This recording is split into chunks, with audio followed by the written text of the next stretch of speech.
Welcome to Mishna study Masechet Eruvin Perek Tet Mishnah Bet. Over here in this Mishnah, we're going to discuss two adjacent rooftops. One is big and one is small. Right? So you see over here. Well, let me just read the beginning. Gag gadol samuch lekatan. You have a big roof near a smaller roof. Hagadol mutar v'hakatan asur.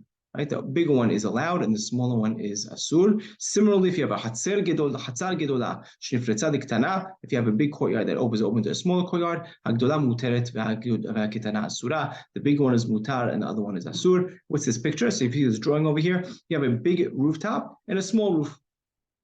Right? When Rambam actually draws the picture, he actually draws them as courtyards. Okay, but it's the same thing, right? You have one next to the other. So now, if you have a bigger one and small one, right? So you have a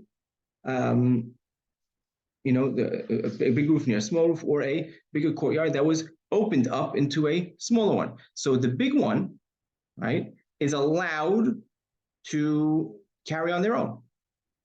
Right, they could carry on their own because over here they have three walls plus the opening of the small one is almost like a doorway for them. Right, they have a wall on both sides, so they really have a fourth wall. So over here it's totally allowed for them to carry. Now the smaller one only has three walls. They can't carry on their own unless they make an eruv with the bigger one. Right, that's how Rambam explains in the Mishnah Torah. They can only carry if they make an eruv with the bigger courtyard, right, or with the bigger roof, right? So that's the way to look at it. The bigger one can carry on their own, right, because they're their own entity with four walls. The smaller one can't carry on their own because they only have three walls. They could carry if they make an eruv with the big one. Now it's important to just mention that it's not the right there. It's totally reshut yachid, right, for all intents and purposes, right? The only thing that's holding them back is really over here in eruv.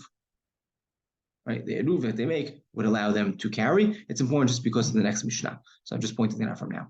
So the Mishnah continues. Let's say though you have a courtyard that was open to the Reshut Rabim, right? So now you have three sides, and one side got broken out into the Reshut Rabim, right? So you have three walls for Reshut Yachid, and now the fourth wall is broken down, and there's a highway running right along where that wall was before. Right? If someone takes from that Reshut Yachid and now takes it out into,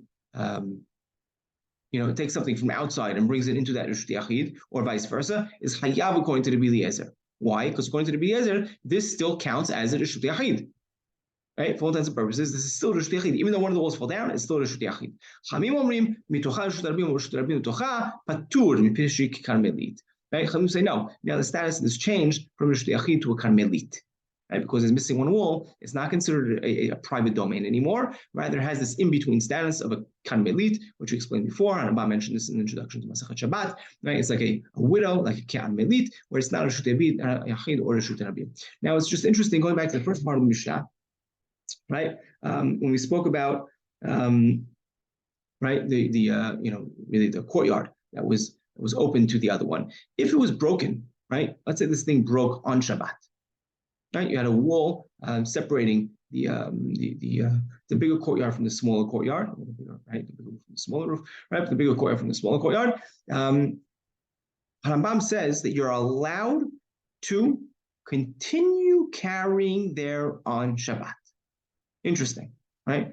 Both the big one and the small one, they're both allowed to continue carrying on Shabbat as they were before, if they were blocked off, right? If they had their own separate entities from before, right? So there's a small chatzir, a big chatzir that was separated from with a wall cutting right in between, and on Shabbat they got broken open. Then you're still allowed to carry there for the rest of Shabbat. Why? Right? Because we have a rule, and that is hutra lemiktzat Shabbat, hutra lekol Shabbat kula. If it's allowed for part of Shabbat, it's allowed for all of Shabbat itself.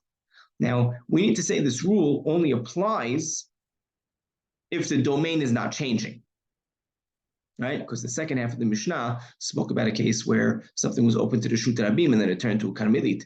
And we know Hamim say you cannot carry from a karmelit to a Reshut Yachid or a Reshut Rabim, right? You can't do that.